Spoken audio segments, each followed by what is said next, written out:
Okay, welcome everybody to WooWooMommas PODCAst. We have a special guest tonight. My name is Colleen Carlson. I'm here with my colleague and friend.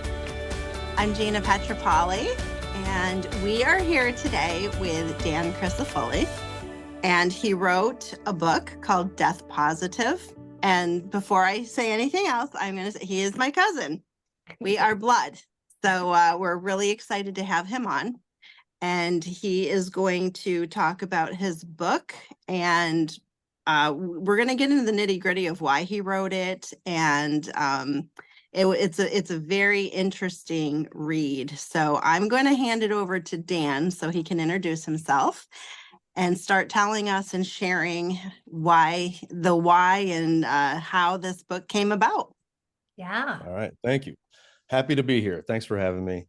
So I want to right off the bat, I want to go to the title because a lot of people were like, death positive. What are you talking about? So I want to say the original working title that I had for a couple years was The Supreme Contemplation. And at one point I was reaching out to friends and family to help me do some small edits on it. And at the time it was my stepfather, my mom's husband, John.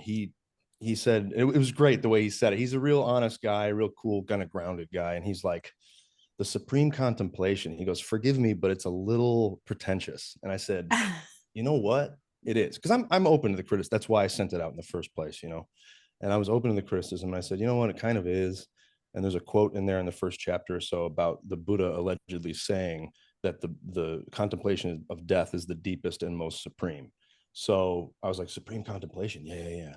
So he said that to me and it stuck with me. And I kind of already had that feeling. I was like, you know what? It does sound pretentious. I don't want to come off like that. This has to be like a base level kind of topical book for people who are maybe just getting into this type of thing. So I ended up with Death Positive. And the whole reason I landed on that rather, was there's a lot of positive movements. There's body positive, there's sex positivity, there's all this stuff. And it means being tolerant of it or paying attention to it in a meaningful way. So I said, all right, I'll go with Death Positive, and I'll throw a subtitle in there so people understand where I'm going with it. And that's kind of how Becoming Friends with Our Own Mortality came about. And that's how the title came about. So, wow.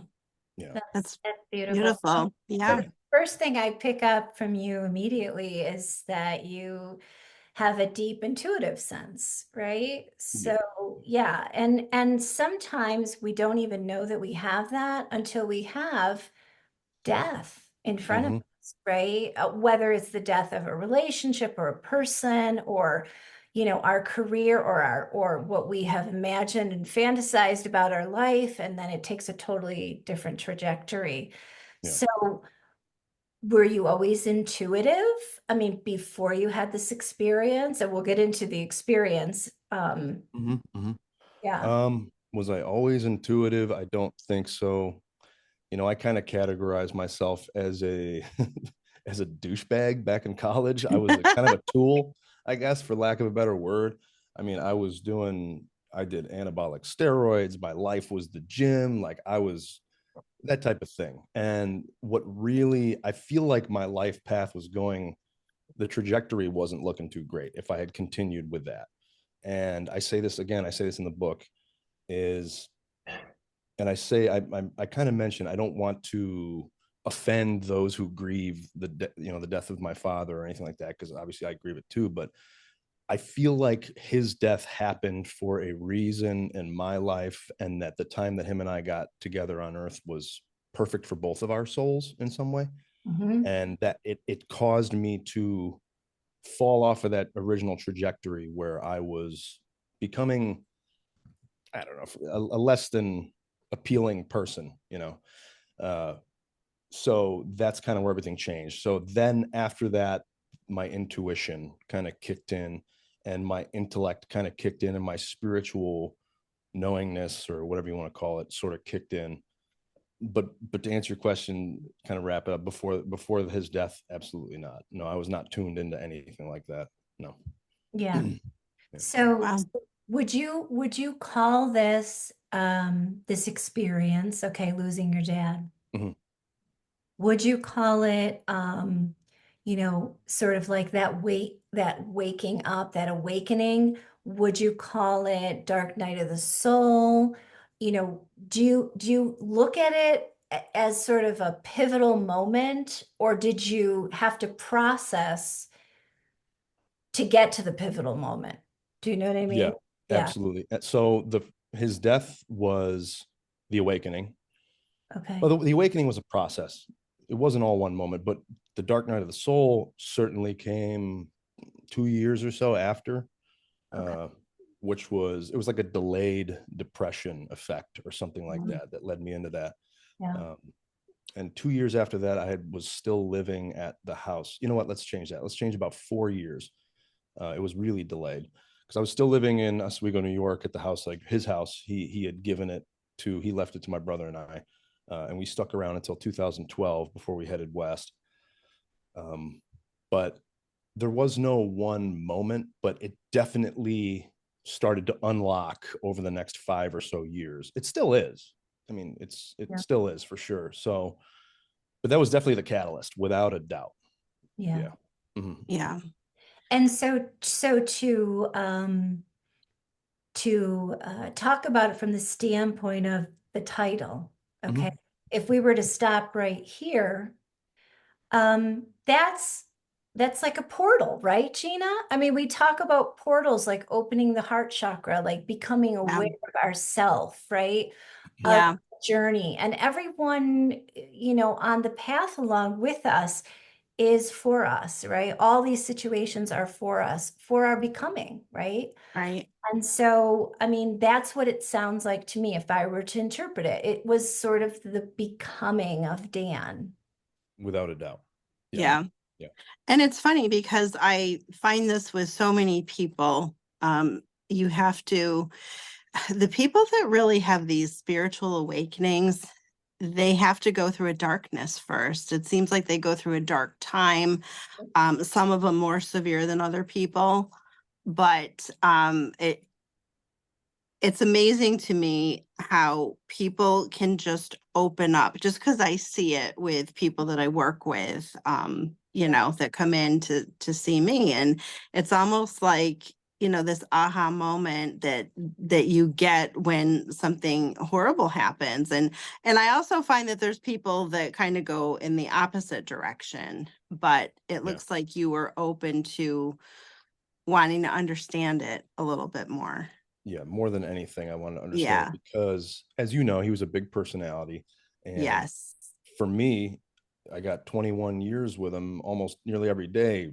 So it was like, wait a second, if he's not here, then where the hell is he? Like, I don't understand it. I don't get death. I don't understand. And obviously that perplexes everybody like that. But Yeah. that sent me down this whole journey. It's just, I'm sure we'll get into that in a second, but it's just like, I had to understand. I had to get it.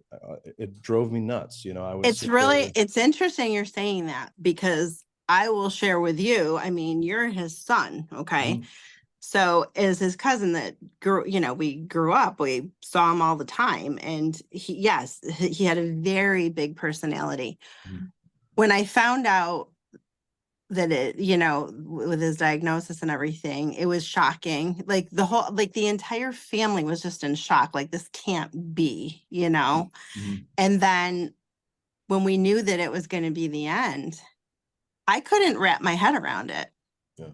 I honestly couldn't. I was just like, how does this happen? Like, I was in very deep thought about it.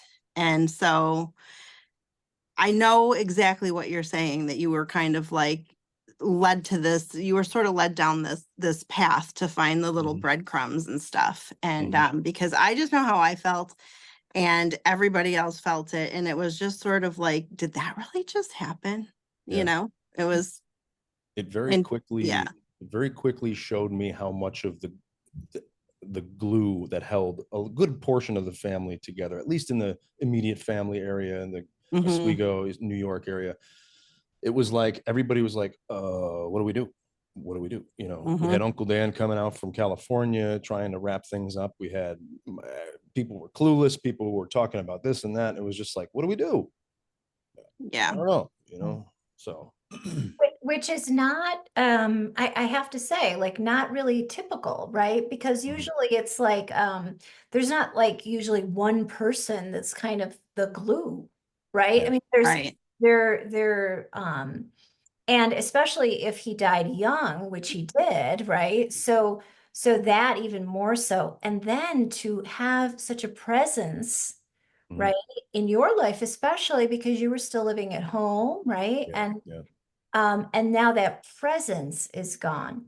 What I will say, okay, so I start to get stuff. I don't call myself psychic or anything, but I tune into stuff beyond the veil. And so I'm hearing the word halibut, and I don't know it's like anything to do with fish, fishing, a fishing boat. I mean, I don't know. I mean, I don't know. That's what I'm hearing. It's very clear.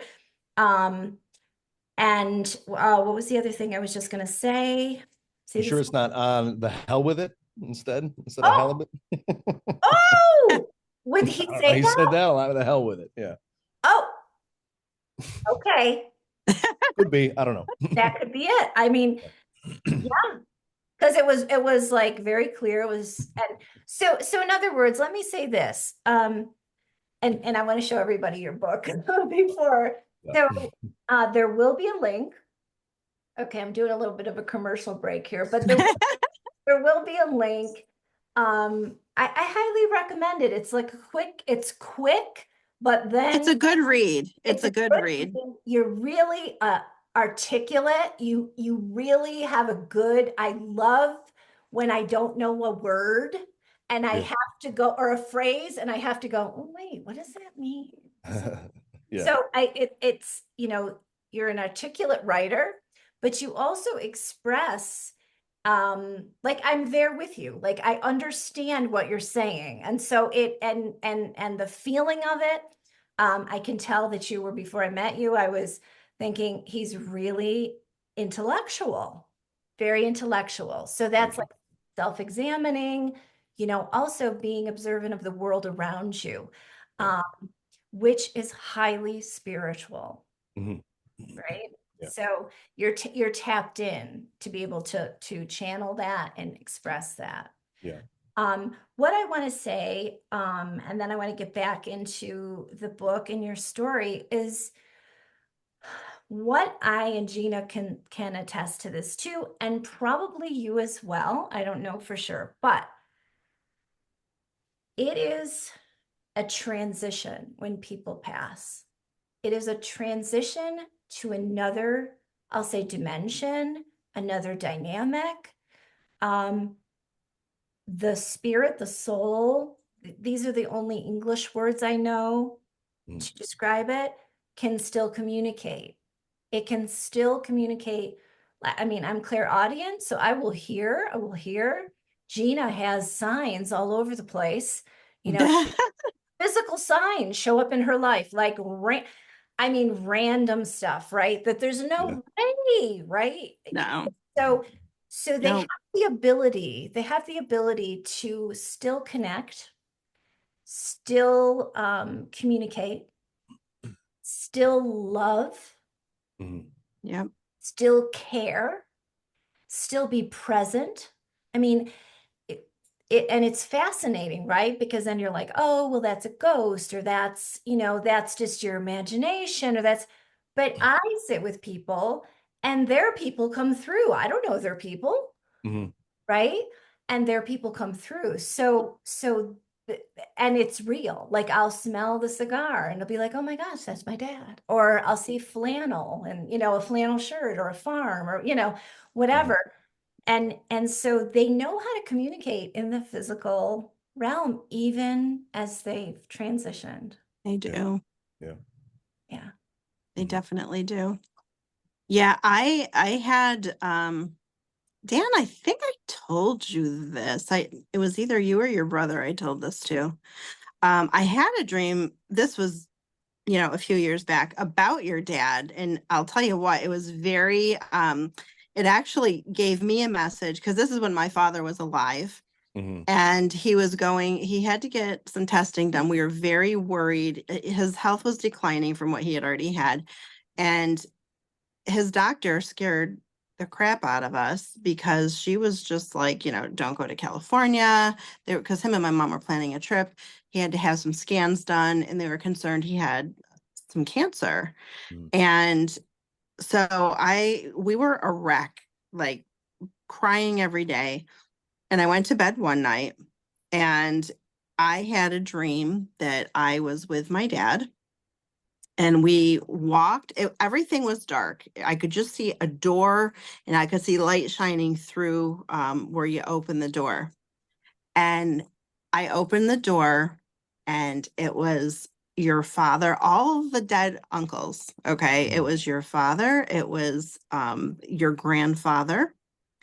It was Uncle Frank. It was Uncle Pat. It was Uncle Chick. But when I opened the door, it sounded, they were sitting at a table with just one light overhead, almost like as if they were playing cards, but they weren't. But when I opened the door, it sounded like it would, like on Christmas Eve.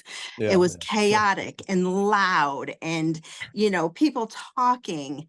And everybody was looking at us. And Uncle George was there too. And it was your father that kept saying, he's like, you can't come in here. And I said, why? And he says, you can't come in here. He would not, he was adamant. And I think Uncle George also said, no, it's not time to come in here. And I looked at my father and I said, Dad, they're not letting us in. And he says, why? And I said, I don't know. And your father stood up and he said, it's not time. He says, you can't come in. And I pulled the door back and I woke up. When I woke up from that dream, I knew my father was going to be okay. It was not time for him to enter that room where everybody was deceased. Yeah. Like I just knew that was a message, and it actually gave me peace. And his tests turned out okay for that moment. He was okay. So how much longer after that did he pass? It was probably about a year and a half, 2 years. Even then, you still knew he was going to go play cards or whatever. He was all right. Yeah, I knew. And for me, it was about that moment because I was not ready. Yeah. And I was praying just for answers, just that he would be okay. And I got my answer. And I think that I was so shaken up and upset that they were like, okay, let's just tell her. Yeah. So, if someone else had that dream, they might be like, oh, wow, I, dreamed of all my dead relatives. But yeah. I saw and I understood and I felt the message in the whole thing. And I knew. I actually told my mom, I said, Mom, I think he's going to be fine. I said, that was very clear. He's not allowed in the room with the deceased. I said, it's not his time yet. So what an incredibly comforting thing to know, Yeah. a And that's great the time. thing. Like we want to intellectualize it. And I know you kind of touch on that, but Yeah. we intellectualize all this stuff. But you said the operative word. You knew, you sensed it, you felt it. This is the mind, body, spirit, we're this oneness, right? The duality is BS, it's all separate. Like our mind's doing one thing, our body's doing, no, it's all talking to you, right? It's all talking. And the other thing you said, this is what I do. I interrupt myself and then I lose my train of thought. And I lost my pencil somewhere. I'm a writer, so I am like, oh, here it is. Okay. All right, enough of that.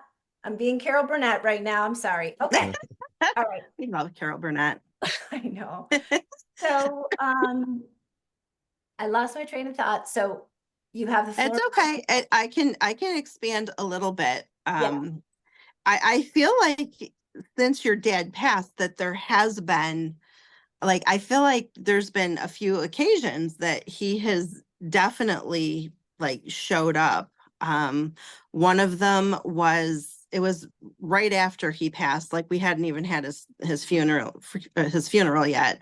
And my son, he was up in his room and his light was on. He was getting ready for bed.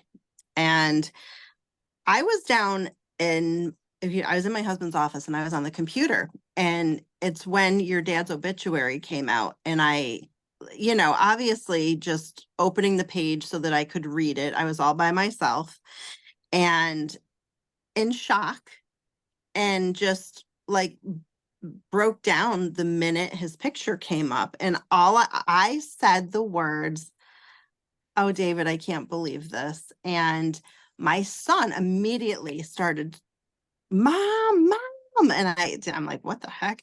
So I went upstairs and he said, "Oh my God." He's like, "My light." He goes, "It did that flickering and that buzzing sound." He goes, "That creepy buzzing sound." So his light started, and his light has never, like, it never acted up before that, and it hasn't acted up since that.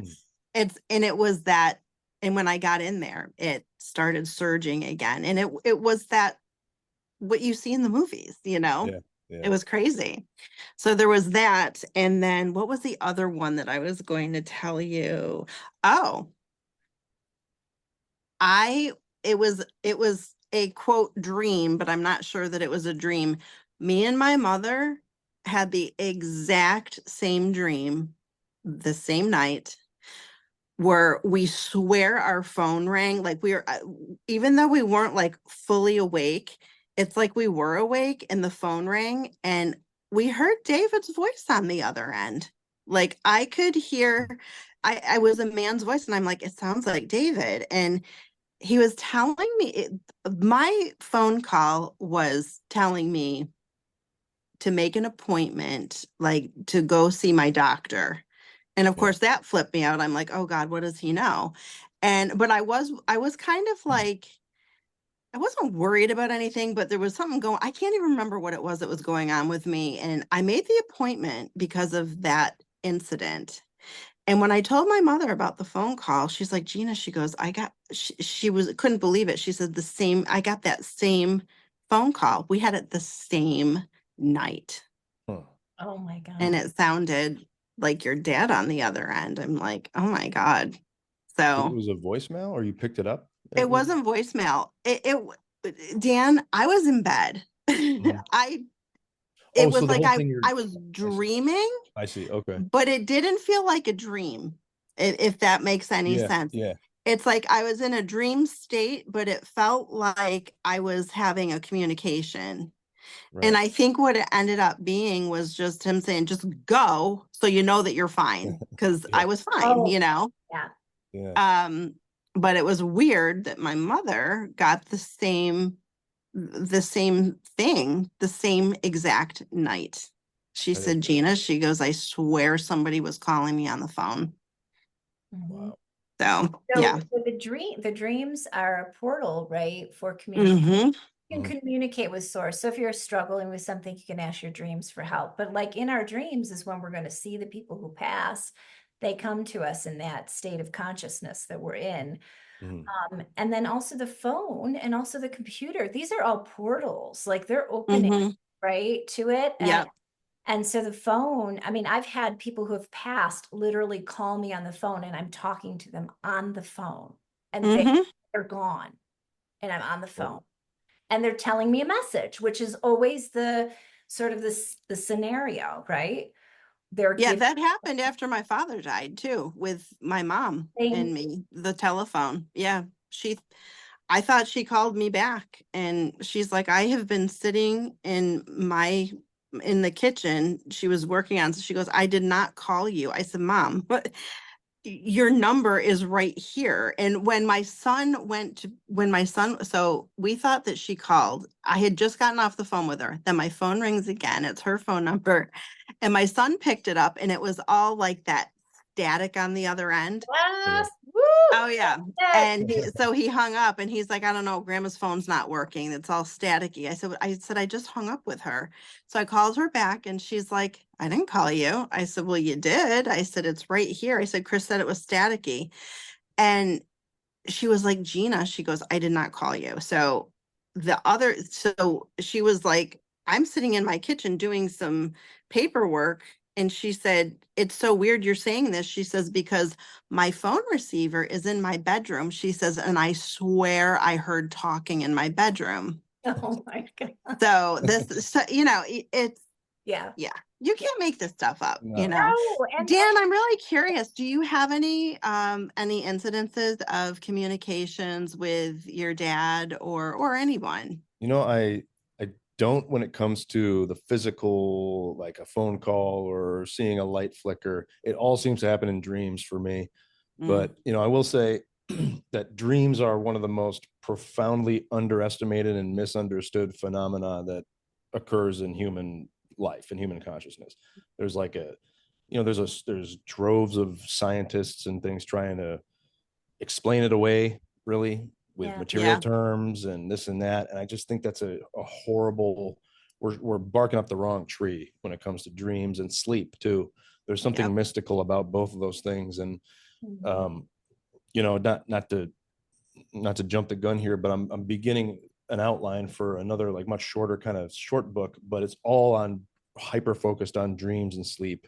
And because they're super interesting. It's like my main thing, I think in Death Positive, the dreams, or the sleep and dream, the dreams chapter is maybe the longest, but I omitted a ton of stuff from that too, because I kind of went off the rails.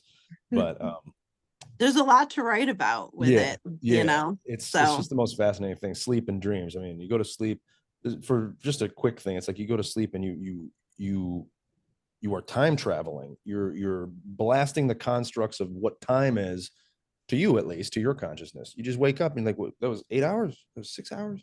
That was 20. It's just insane. I mean, and the fact that people aren't more mesmerized by that or willing to, that's another thing. People are distracted, but sleep and dreams are fascinating. So that's what most of my free time is, researching those things. And you cut out a chunk from this book so that you could write a book on dreams, right? So and specific about it. I took out quite a bit from that one. And it's also on subconscious and conscious. I'd like to present one idea that I had that's in the new book. It's about the subconscious. So there's been a lot of effort to map the subconscious mind or understand how the subconscious influenced the conscious mind. And the idea that I recently had was that the subconscious mind is the creator, which is the big debate has always been free will or fate, right? How can we have fate if we have free will? I don't get it. I'm making my choices. Well, you have both. Your subconscious is the creator. Your conscious mind is the chooser. So you create the realm of choices, your life, i.e. your life, with your subconscious. And then the chooser, the conscious mind, makes the conscious decisions within that realm that you subconsciously laid out, whether it be in dreams or anything else the night before. There's a lot of information on that out there. But so basically and I also think that the subconscious is housed in the body.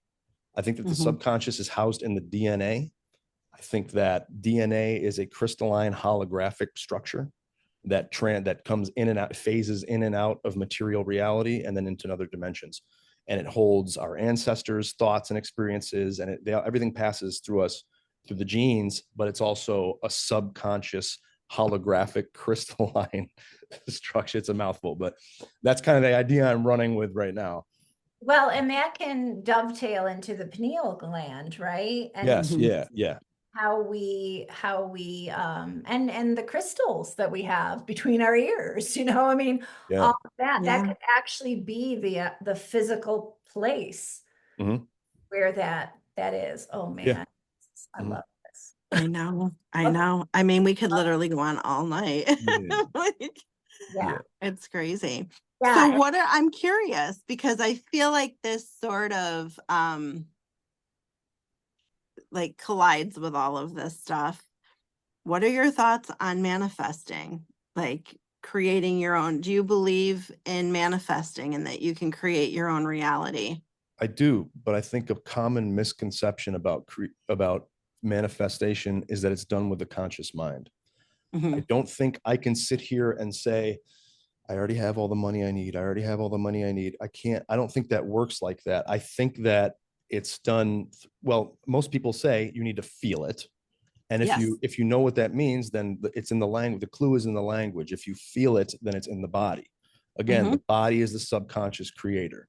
So when you feel it and you access the subconscious DNA in the body, then you begin to change your potential outcomes in the coming days for your conscious mind to choose from.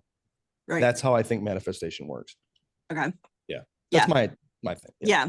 Yeah. It's interesting. And a lot of people look at manifestation in a very simplistic, materialistic form, right? Right. So, but what you're saying is actually deeply spiritual, like as though there's already some format, and then you become aware of it. Yes. And you choose it. And becoming aware of it is intimately involved with your body. Yeah. Yeah. I mean, I agree with you, because there's too many people that think that they can sit there and be like, okay, I'm going to, like, they say it, because you can't just say it. You have to believe it. You have to integrate yourself with it. And, if people don't know how to do that, they're going to be disappointed. Like, you have to feel it to a point where, your body feels different when you're thinking about it. Does that make sense to you? Like, you have to really get in there, and that's what I find for myself, because I love doing it. And it's just funny, because sometimes, you see videos, people are commenting like, well, I've tried this, and, I say this, and nothing's happening for me. It's so much deeper and more complicated. You have to get integrated with yourself through meditation. You have to connect with yourself. And it's not. There's a real downplay in many spiritual communities of the body. They say, what does the body mean? No, it's about the mind, the spirit, the mind. It's everything. People forget that, as far as we know, that we can't access the mind if we don't have a body and we're here on earth. If you don't have a body, what do you got? Right. Because we have a body is why we think, and we can have a mind, and the clues are in the language. If in spiritual communities, if they covet the spirit and the mind and the conscious mind, then what's subconscious in most of those communities? The body is it's below the conscious. So that's the key, is you have to feel it. You cannot listen to some guru reciting the word money while you sleep. It doesn't work, because you're not feeling it. You're not, so yeah. And it's from what, so what I do is I'm a spiritual counselor, and part of, well, basically the main focus of my practice is really facilitating a space for people to remember who they are. And part of that is that self-discovery. And it sounds similar to what you're saying, in that it's like you become aware of your body. You become aware, like you're not in touch with your body. And I'm not talking about working out or eating well. I'm talking about that's the sensory part of us that has a frequency, okay? That has an energetic field, right? Yeah. I mean, you could walk in a room and just in 2 seconds, the frequency. Yep. Right. Well, that's your body, right? That's your body doing that. It's a tuning fork, so to speak. Tuning fork. Exactly. Exactly. Sorry. Gina is a night owl, man. I am a night owl. Okay, so I need to ask you, is this your first book? Yeah. Okay. Yeah. So why a book? What was the impetus? I know it was the story of your dad, but why a book? I mean, it's the best it's the best medium for telling ideas. It's been around since time immemorial. It's the best,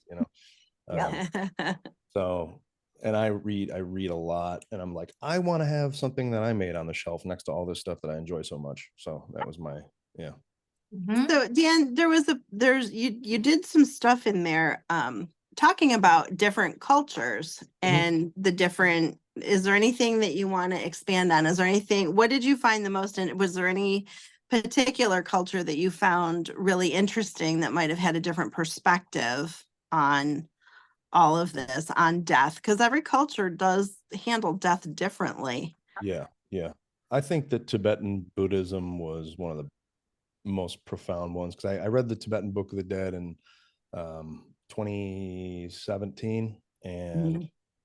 it just blew me away. Like I was obsessed with finding out the space they call the between, or the bardos, where a dying person spends, I think it's 47 days, just I don't even know. It's just so crazy. They have, with the dying body right there in the room, they tell the grieving family, and if they're hysterical, they say, get away, get away. This person, this deceased person can still sense you. They hear you. You're freaking them out, basically. Get Wow. out. And then the Lama, which is an exalted member of the Tibetan Buddhist community, will come in and recite passages from the Tibetan Book of the Dead right into the dying or deceased ear, as if to guide them for the next, hey, this is what's going on. Don't be afraid. You're going to hear a lot of noises and see a lot of lights, and you see a lot of deities, and just keep going, power through. And then on the other Wow. side, you'll poke out into another life. And that was just so wildly different than anything here in the West. I was like, oh, okay. So that Wow. instantly captivated me. Yeah. So did that resonate with your body? No, I think it just piqued my mind's interest quite a Okay. bit. Yeah. Yeah. It just really fascinated me on an intellectual level, or like a spiritual. Yeah. Yeah. I don't know much about this profession or, people that do it, but it almost sounds like our version of a death doula, Yes. somebody that guides people through their last days, last Yeah. moments. Yeah. And is that a Western thing? What does that come from? I'm not really sure. I honestly don't know where it Doula. comes from. And I know it's kind of becoming a little more popular. Kolein, is Cheryl doing that now? Remember, we worked with Cheryl. Is that Oh, what she's doing? I know she's working on that, and then she had some things to take care of personally. So I'm not Okay. sure. Um, it's And it's I think it's fascinating. A death doula Yeah. bringing, we have doulas bringing life into this world, and now there's doulas bringing people out of this world. Yeah. yeah. Speaking of fascinating things that influences, there is a guy, his name's Frank Osteski, I believe. I mentioned his book in there. It's called The Five Invitations. And Hmm. he founded the Zen Hospice Center. And he has sat with hundreds of dying people, just Wow. gotten their account on what they think is coming next. And I kind of do that too. I bother my grandmothers with those questions. I say, you know what? I've asked Grandma Margaret, I've asked my mom's mom. I'd be like, listen, we're human. Let's talk about it. I don't want to talk about the weather. We've talked about the weather enough. Like, what do you think? What do you think happens? Are you afraid? And they just instantly open up, because it's something so common and it has to happen. And it's like, why not talk about it? Why not ease the pain? Yeah. I gave this book to my mom's mom, and I gave it to Grandma Margaret too. But she called me and she's like, this helped me so much. And I was Oh like, my really? gosh. That's all I want. Just one person just saying, Yep. this made me a little less afraid of death. And I was like, perfect. Because Wow. the reason I wrote Yeah. it was after my dad died, it really told me, it's like, oh my God, nothing is permanent. These times of growing up and hanging out with my dad, they're finite, and they they pass quicker than you can, and it's just wild. It's Yeah. wild. So yeah, such as Do death. you do you appreciate every moment now? Like, do you have a different outlook? Because sometimes with what you've been through and what it has brought you to, I would think that maybe you're kind of like understand that life can be very fragile and very precious, and to really embrace every moment that you have. Do you kind of have I that wish I could be perspective? as present as Eckhart Tolle and in the now all the time. I really do, but I'm not. But I do find myself doing weird things, like missing people while I'm with them, or if you're having Oh, an incredible interesting. time with someone and you look over at them, you're like, wow, this is not permanent. This is can't be forever. Like, I'm gonna miss you. I miss you already. Why do I miss you? You're right here. It's just very strange, Yeah. it's given me the ability to do things like that. Yeah. And I when I can, I'll try and take stock and be in the now and enjoy the moment. Yeah. Like right now, I was having a great conversation with you two, and it's just fun. This Do stuff you is miss not, me? I do. I'm only kidding. I do. this stuff doesn't happen all the time. We don't have these conversations on the daily. So it's really nice, Yeah, no, it's true. Yeah. I think death is like a taboo subject. In our culture, no one wants to think about it. And I get it, but it's nice to think that we have something to look forward to. Right. Yeah. And, there's a lot of people that kind of bet against it. There's people who kind of cheer for nihilism or cheer for, no, there's nothing after death. It's complete annihilation of you, which is great. Oh my God, that's like the scariest thought to me. Scary. It's scary. And I wonder what motivates people to bet against themselves being immortal or their soul being immortal. What makes a person tick to go so far as to debate other people about what happens after you die? Yeah. Because it's such a personal thing. And I don't know, it's a very strange thing that I witnessed on social media, and it kind of blows my mind. It's like when a person is sitting there alone in their room and they think about their own death, why do they go, it behooves me to say that I'm done. I'm completely annihilated. That's it. Yeah, that's the answer. Why not? Why not just explore the possibility of something crazier and something incredible? Right. And how about exploring the idea that we've never left, that we've always been here? Exactly. That this is that your father's passing. We're all sitting here. We've all lost our fathers, right? So that the fact that they were in our story, that we created that story, right?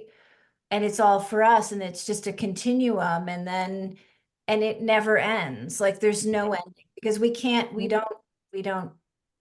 don't know our finality. We don't know when that's happening.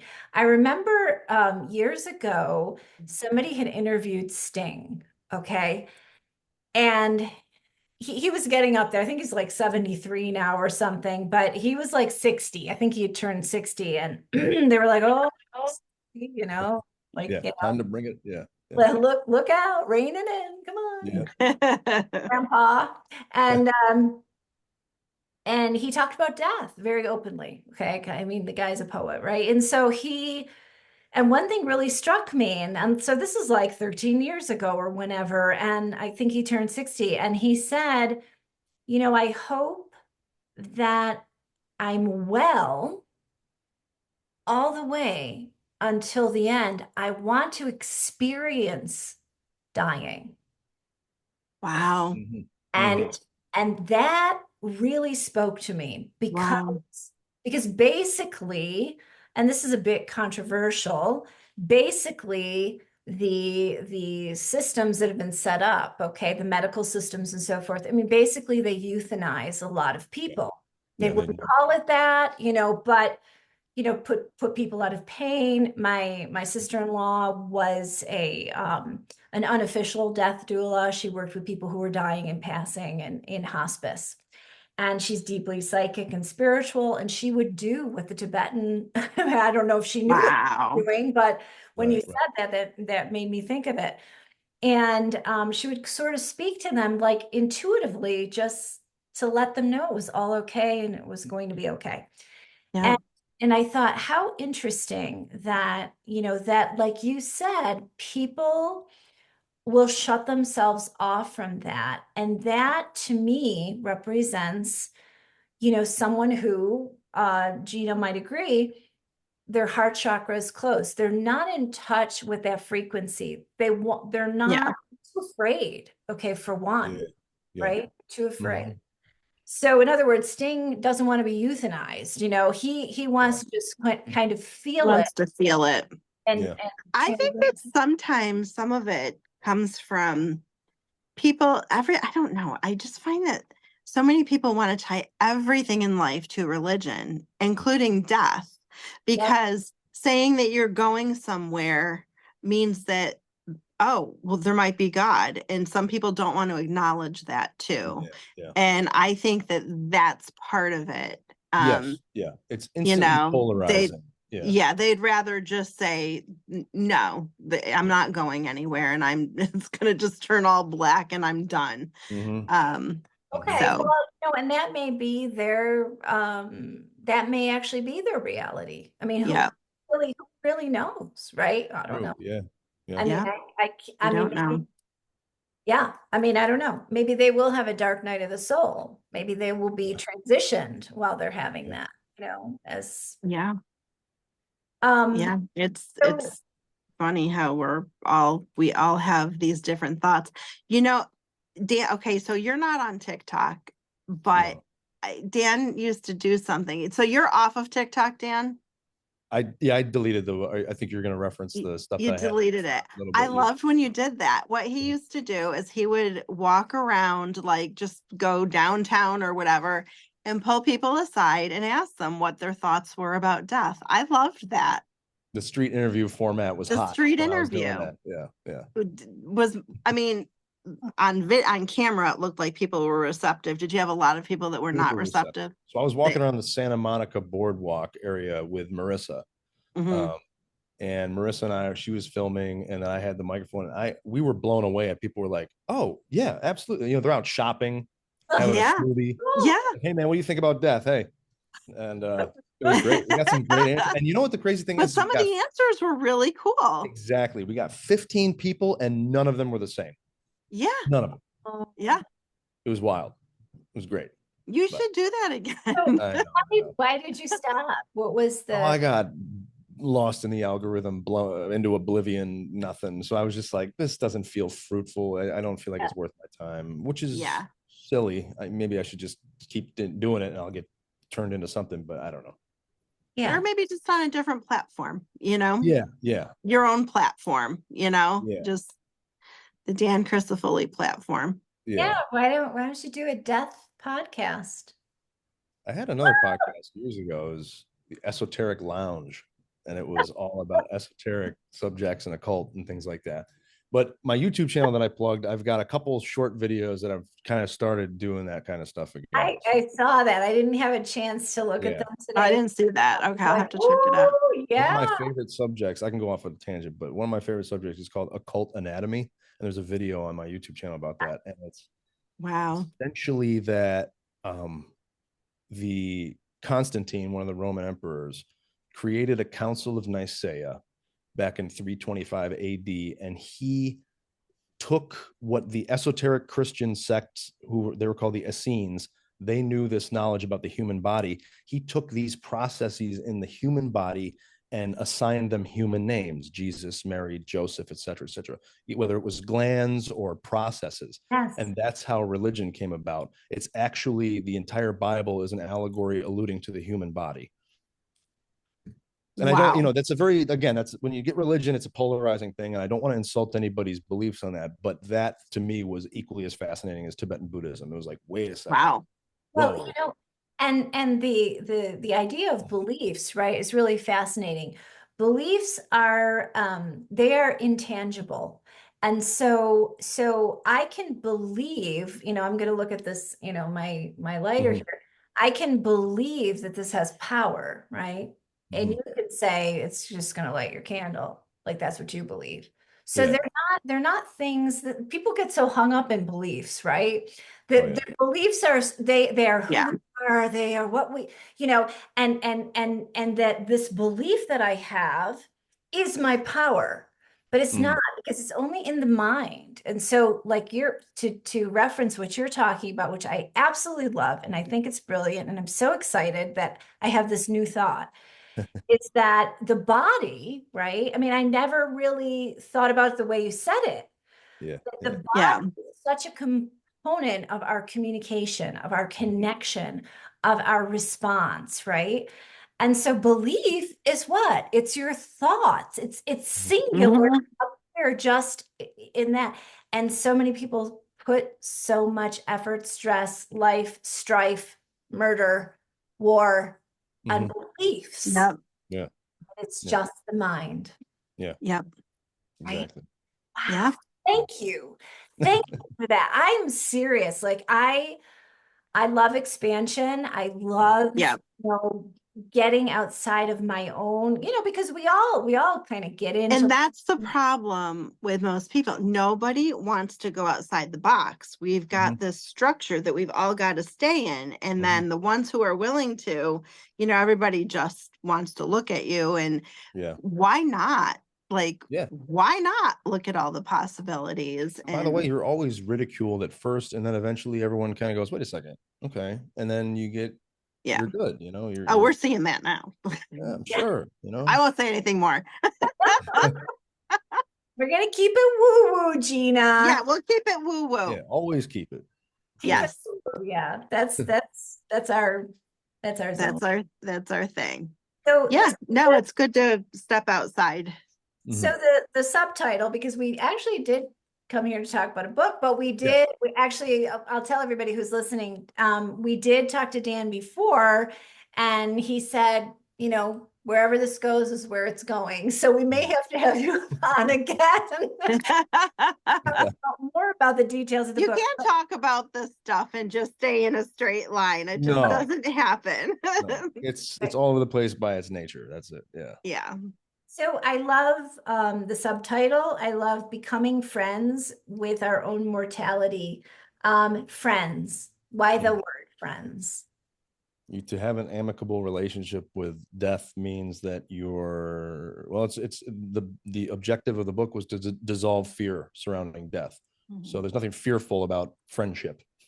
No, because you don't want it to be the enemy, right? No, certainly not. No. That's very good. Yeah, that's awesome. Love it. And a lot of people treat it like some sort of, well, actually, you know what? They don't even treat it like an enemy. They don't even give it a thought. This is true. They want to dismiss it. They dismiss it. Yes. Yeah.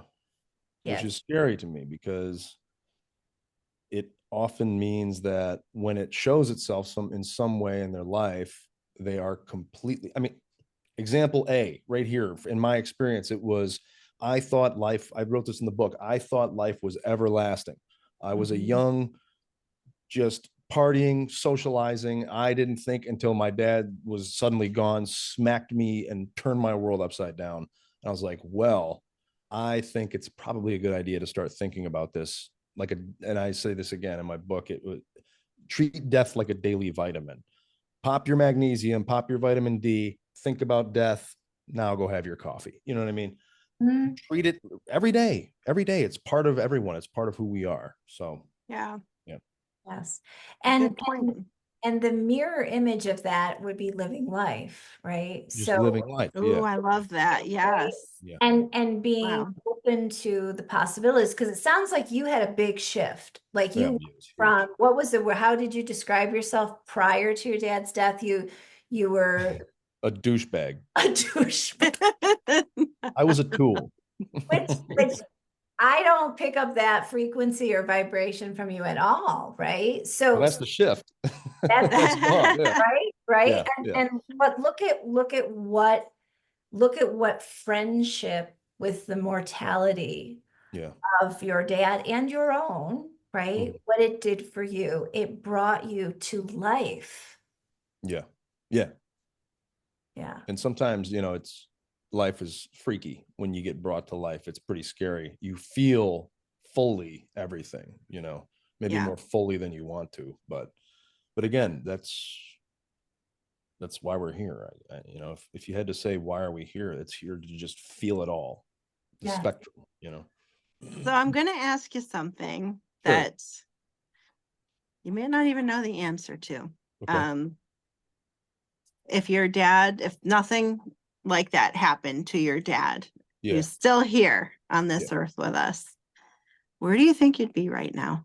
What do you think?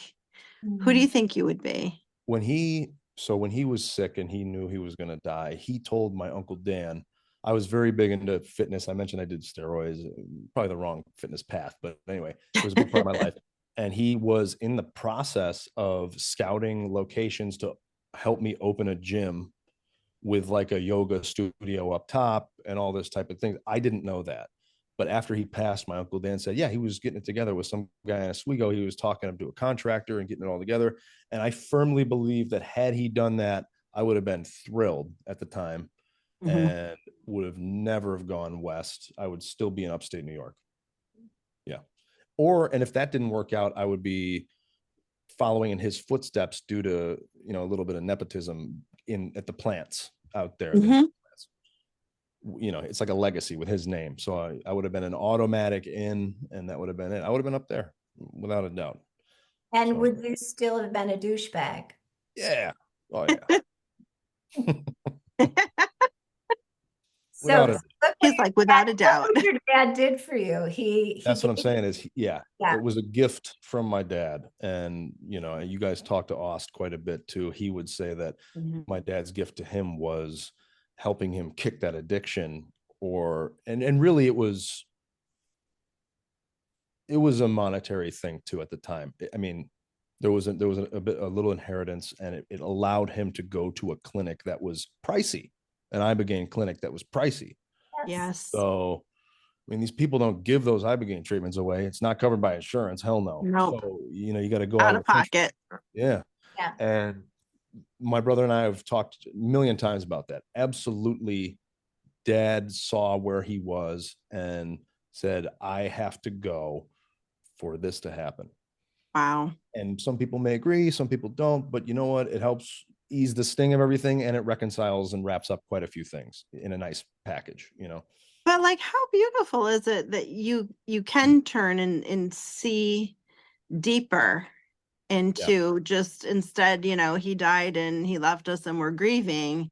You're turning it into, and not because you want to, because I fully believe that sometimes things do happen for reasons. And even though it's not the reason you want him to go, it's like, if this was going to be his fate, then you're seeing what the gift was, right? And like, do you want to be stuck in that frame of mind, or do you want to be stuck in this, you know, negative, grieving, can't get, you know, where you fall apart? It's like, that's not healthy either. So you're in a better space. My good friend Alex said he termed it sit in the shit. You can sit in the shit about it, or you can, because it's really easy to sit in the shit. It's almost hypnotizing and trancing to sit in the shit for people. It's warm. Yeah, it's familiar. Right? It's warm. Your chemicals are secreting. You feel fuzzy, feeling like shit. You love it, and people don't realize that, you know. So why would I want to do that? You know, if I can escape that and I know about that, I want to frame things. You know, some of it is self-preservation. If I'm being completely honest with myself, a lot of those things are self-preservation, preservation of mind, telling myself things because it's helpful. Why would I bet against anything the way it's already happened and unfolded? What am I going to battle and swim against the current for my entire existence? It doesn't make, you know, I'd rather ponder alternate possibilities that would bring me a feeling of calm and peace, because I know that my dad is not completely, his character isn't annihilated and a void of blackness right now. I know that something down here tells me that, you know. So I always want to explore and have a bit of faith as to the alternatives. And I think that's why we're here tonight on the WooWooMommas podcast. I think we're all like that. You know, we want to believe there's much more out there than the material reality that we're showing. And there's proof that there is. I mean, that's right. There's, you know, buckets of it. I mean, there's so much proof. But like you said earlier, it's like some people just want to be in that annihilistic kind of place, you know, it's finite, or they live in absolutes, you know, it's black, it's white, no gray colors, right? And the other thing too is that, you know, being expanding your thoughts, expanding your physical presence, expanding, these are parts of who we are. And people, like we were talking about already, you know, they either get stuck in the mind, or they get stuck in the body, or they get stuck in the spirit, and that's where they stay. And they don't realize that the holistic beings that we are, we're all of these components. You know, that to me is the oneness, right? Not duality, not separation. We're one right here. the three of us, one. Okay. Yep. And when you acknowledge these things, it expands us. It brings us to new places, discovery, self-discovery, introspection, healing, like it just, the list just, roll it on the floor and it just keeps going for miles. Yep. Yeah. Did we even talk about your book? A little bit. I mean, Dan chose a path of growth. Yes. Right? Yes. Yes. Yeah. So what else? What else? Tell us what else about your book now that we've talked about everything else. But you know what? This all has to do with your book. It really does. It is. Yeah, this is all. Yeah, this is your story. Yeah. We didn't go through the specifics, but I do have some Post-its because I'm a Post-its girl. And so can we talk about gratitude? Yeah. That chapter. Yeah. Right? Yeah. Yeah. And that's part of it, Colleen, when I finished, I said something and you said the mirror image of that is just living life.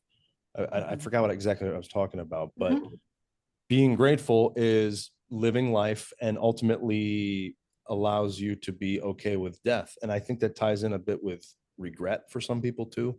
A lot of people on their deathbed show immense regret, and that's documented all over. Probably doulas hear that, and the guy I talked about with Zen Hospice, he's probably heard that ad nauseum. Regret. So it's like, if you're grateful the entire time you're alive, or when you can be, then you're going to experience less regret, and your overall dying experience or experience with death as a whole will be much more pleasant, or as pleasant as it can be. Yeah, and that we're all wearing green. We were kind of commenting before we started recording the podcast, and Gina reminded us that it's the heart chakra, right? And so that's great, right? Yeah. So that's another portal. That's how I would term it, right? So you open your heart and you become more aware and less regret, because the heart chakra is open. Gratitude just sort of fills the space, right? Yeah. And not on a regret, like, oh, I didn't do that and I wanted to do that. More of I was able to realize how amazing that moment was before I died, or I was able to realize while I was in it how amazing it was. Yes. And that's another, we'll keep it on my book, which is good. There's another section called stepping outside. I think it's a chapter, stepping outside of yourself. And it's the ability to zoom out and view yourself in a situation. And that there's a gap between the amount of time that you get into a situation and you can remember to zoom out. And I say in the book, the more you shrink that gap, the more you'll be able to be in the moment, be in the now, and then be able to show gratitude for it.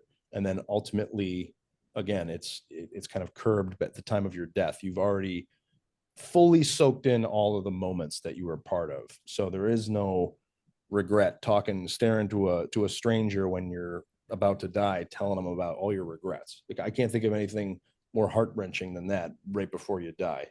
It's sad.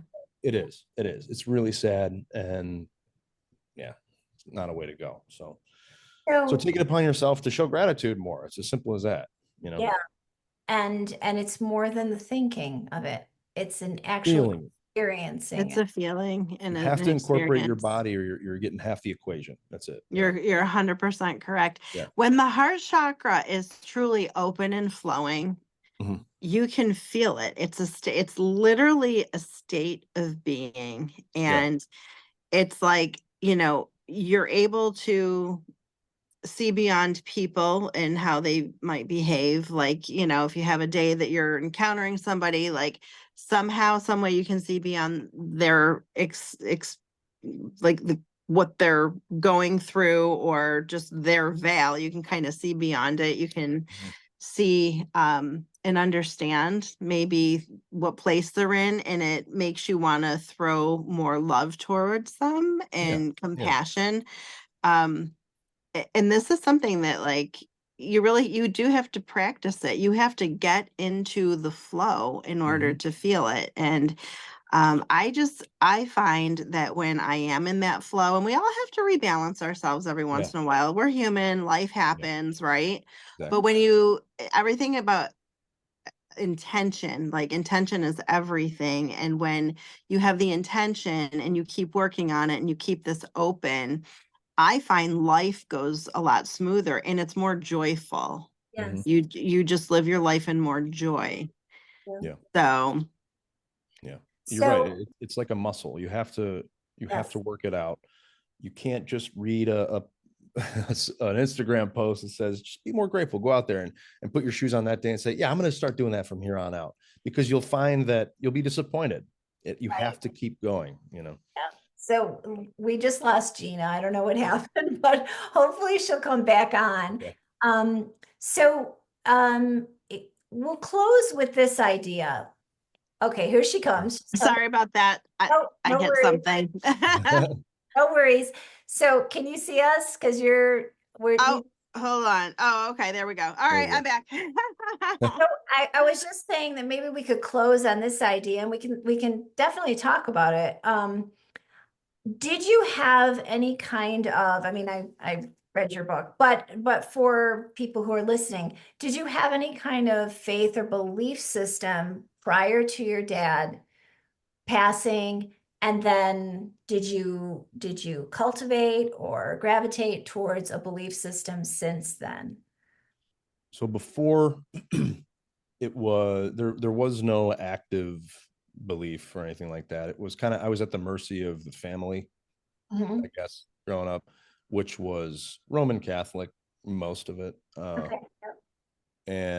But we never went to church daily or Sundays or anything like that. So no real active thing or aspect of it. And then after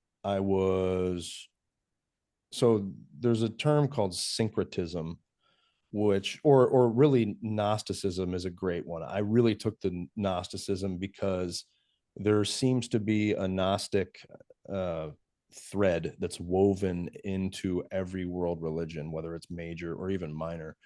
The Gnostics were some of the first to believe that you didn't need a middleman between you and the divine. They knew that the divine spark was in us, in each and every one of us. And they also have a great thing, the imperfect creator, or the demiurge. I don't know if you heard those terms before, but that fashioned the world that we live in. And it's a really damn good explanation of why so many bad things happen in this world, because the creator itself was imperfect. So, which goes against religion altogether, right? Against it, and it's not a dig at God. It's not a dig at a benevolent creator. It's kind of the best explanation that I've heard. And it's not to say that the demiurge is the ultimate top of the ceiling. There's certainly more, but whatever's going on here in this realm is quite a display of madness. So I don't know, but yeah, I took the Gnosticism to answer your question. Yeah. That's interesting. That's wonderful. Yeah. If you are Aries rising, then that makes Aquarius, I think. I mean, Aquarius. That's what I meant. Yeah, Aquarius rising. Yeah, that's fluidity and air and intellect and knowledge. I mean, so well, this has been so another interesting conversation. Oh my gosh. I love you. You're amazing. Oh my gosh. Yeah, so we may have to have you on again. Do you want to come on? Yeah, absolutely. Yeah, just because well, not only because of your book, definitely because of that, and to get into maybe some more of the details of your story. And also just to continue this type of a conversation. It's such a wealth of information. And for people who are watching today or whenever you're watching, that you glean from this something that you can feel in your body. See if there is something that you feel in your body that touches you, that resonates with you. Links will be in the description. You can get Dan's book. You can see his YouTube channel. And I don't know. I mean, if they wanted to reach out to you, I guess they could do that as well, right? Yeah. Comments attached to the video whatever.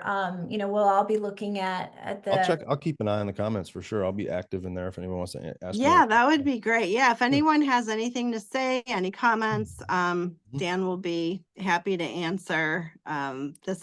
These are learning moments. Like, these are nice conversations. You don't find these conversations very often. So that's why we're trying to bring them, because they're interesting. And man, there is so much more out there. I mean, we are just this little tiny pinpoint in this huge fabric, and to think about all the things that we really don't know and all the possibilities. I find when you tap into the energy world, you realize that there's just things way bigger and things that we are more capable of that we have no clue.